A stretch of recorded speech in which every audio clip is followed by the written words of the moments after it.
Terima kasih Anda masih di Rosi.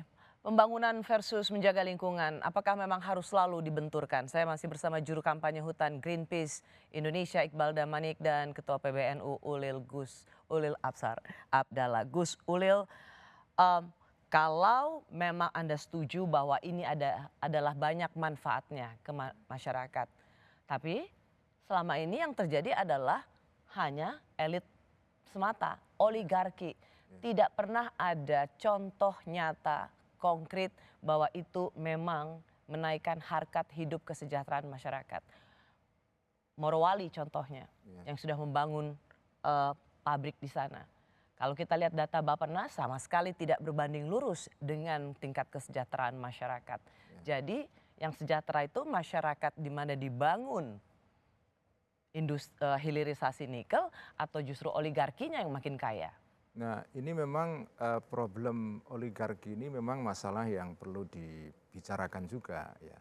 Tetapi gini, saya setuju bahwa tambang-tambang selama ini itu dikuasai oleh pihak-pihak yang serakah. Ya. Anda setuju itu ya? Saya setuju itu harus diatasi itu.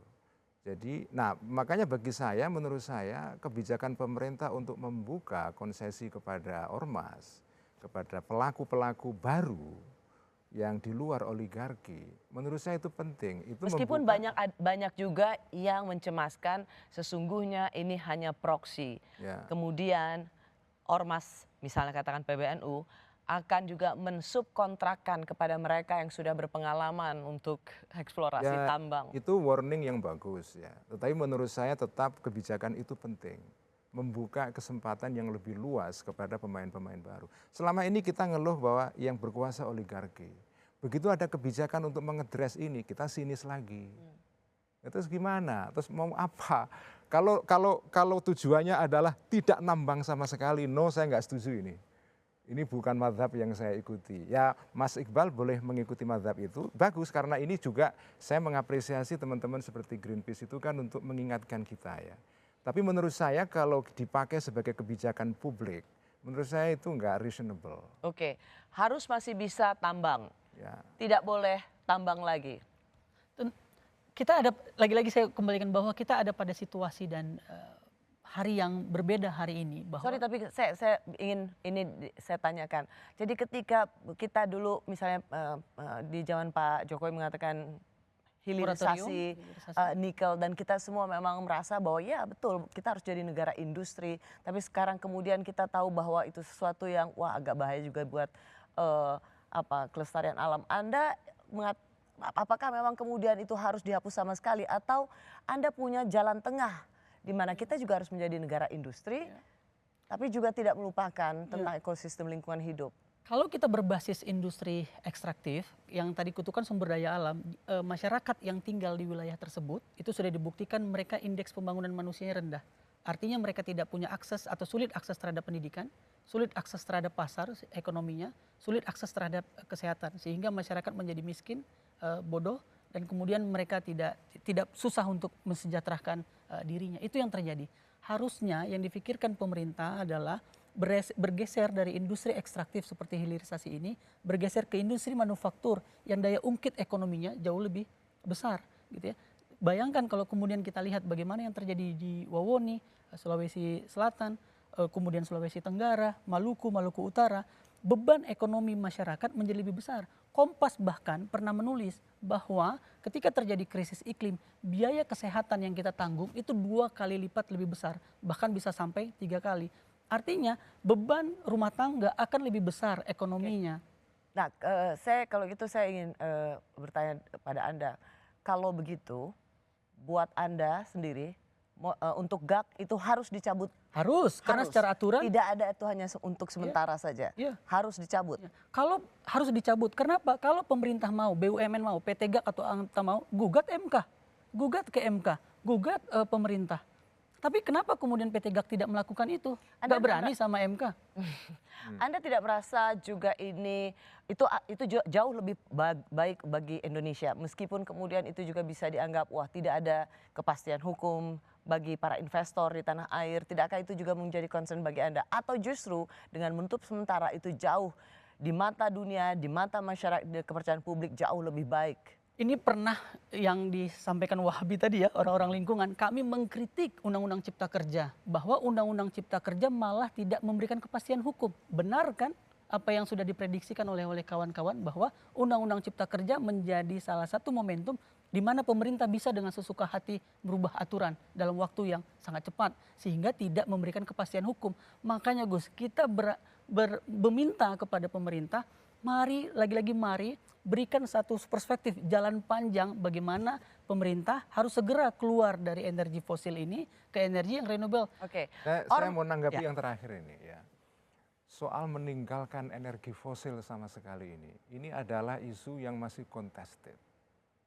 Ini bukan sesuatu yang sudah selesai kalau pakai bahasa orang-orang ulama Islam. Ini belum mujma' alaih, belum konsensus. Kalau kita baca literatur, ini memang ini Terus menjadi diskusi. Ya, diskusi ini masih berlangsung. Tentu saja ada kalangan yang mengatakan bahwa kita harus meninggalkan sama sekali energi fosil. Tetapi ada juga kalangan lain yang mengatakan energi fosil selama masih ada, kenapa nggak kita gunakan? Jadi ini karena kan orang yang menganjurkan untuk meninggalkan energi fosil itu dalilnya adalah karena climate change, karena carbon emission dan segala macam. Itu masih contested. Jadi saya mengatakan bahwa oke, saya menghargai teman-teman yang memperjuangkan isu lingkungan dengan paradigma seperti ini. Tetapi ini paradigma belum paradigma yang sudah disepakati. Gus, masih banyak kalangan-kalangan lain yang mengkontes ini. Jadi menurut saya ini belum selesai, Mas Iqbal ya. Gus, tapi pulau-pulau yang udah tenggelam di negara-negara Pasifik itu nggak contested, Gus. Taipun Hainan di Filipina itu tidak contested. Di Valencia ada banjir itu tidak contested. Anak-anak yang mati itu tidak contested, Gus. Ini krisis iklim sudah di depan mata dan kita menjadi korban. Dan para ahli di IPCC sudah bilang bahwa kalau kemudian suhu bumi naik 1,5 itu masih contested. Saya belum mengatakan itu tapi sudah settle. krisis iklim sudah di depan mata, Gus. Krisis iklim ada. Hanya saja Gus dan saya dan Karosi belum menjadi korban. Sehingga ini kita masih merasa jauh. Tapi kalau seandainya kita tinggal di Pasifik, kita tinggal di Filipina, krisis iklim bagian dari... Ya, tidak usah jauh-jauh, tidak usah di Filipina. Di daerah saya di Demak itu sudah mulai problem rob. Ada masalah. Harus diatasi, tapi cara mengatasinya adalah perubahan iklim dan perubahan iklim harus diatasi dengan cara kita nyetop sama sekali energi fosil. No. Yang dilakukan ini adalah Gus menurunkan yang harus dilakukan adalah menurunkan emisi, Gus. Yang harus dilakukan itu juga di masih global contested. Ini adalah harus menurunkan emisi itu masih contested. Agar suhu bumi ini tidak naik. Ya. Ini walaupun konsisten, katakanlah konsisten, ya. tapi Gus, korban-korban krisis iklim ini sudah terjadi di mana-mana. Sehingga ini juga kesepakatan dari Paris Agreement bahwa bumi ini tidak boleh panasnya lebih dari 2 derajat atau bahkan kalau bisa 1,5 sehingga seluruh orang di muka bumi ini, seluruh negara harus sama-sama menurunkan emisinya. Artinya gini Gus, itu juga sebagai syarat agar manusia tidak rakus melakukan ekstraksi. Karena apa? Ada batas atas, Gus. Lagi-lagi kita tahu bahwa ini anugerah, kita tahu bahwa energi fosil ini anugerah. Tapi ada batas atas. Ya. Kalau kita tahu bahwa ada semangka yang banyak hari ini, apa mau kita habiskan hari ini? Apa mau kita habiskan semua? Kita tahu ada yang digunakan untuk menyemai benih esok hari. Ada yang kita tahu bahwa untuk diberikan kepada tetangga. Tidak semuanya anugerah ini kita habiskan hari ini dan hanya untuk kita. Ya, jadi batas atas itu saya setuju. Tetapi menjelaskan ini semua dengan penjelasan ini adalah climate change itu belum selesai, itu masih contested ya. Jadi ini Paris Agreement misalnya, jadi Paris Agreement ini sekarang menjadi perdebatan besar. Kenapa Amerika di bawah Trump sekarang ini meninggalkan Paris Agreement? Kenapa partai-partai kanan di Eropa sekarang ini mempermasalahkan itu? Karena memang ada real masalah, ada valid isu yang harus diaddress. Jadi masalah renewable energy ini itu bagus, tetapi sebagai paradigma dan kebijakan itu juga mengandung masalah. Oke. Dampaknya banyak itu. Saya ingin memastikan Anda tidak setuju kalau yang namanya eksplorasi, izin tambang itu harus ditutup semua. Tapi Anda tidak setuju itu. Tapi juga jangan melabelkan Anda sebagai seorang yang setuju dengan kerusakan lingkungan ya. Saya peduli kepada lingkungan, tetapi saya tidak setuju jika solusinya adalah stop mining at all. Oke, kalau misalnya izin tambang PT GAG dicabut selamanya, posisi Saya Anda? serahkan kepada pemerintah, karena pemerintah yang mengerti masalah ini, masukan-masukan dari Greenpeace perlu diperhatikan, pemerintahlah yang bisa menilai. Saya sendiri tidak punya posisi dalam Baik. hal ini, ya. Saya mendukung untuk merawat lingkungan, tetapi dengan cara yang reasonable. Paling tidak kita menemukan semangat yang sama. Ya. Bahwa ada kelompok-kelompok yang sangat diametral sikapnya antara yang sudahi segala usaha mengeruk perut bumi dengan mereka yang masih bisa terus dikeruk. Tetapi yang paling penting pesan kita malam hari ini adalah bagi Anda yang mendapat izin eksplorasi dan bagi para pemangku atau pembuat kebijakan, please jangan rakus. Terima kasih.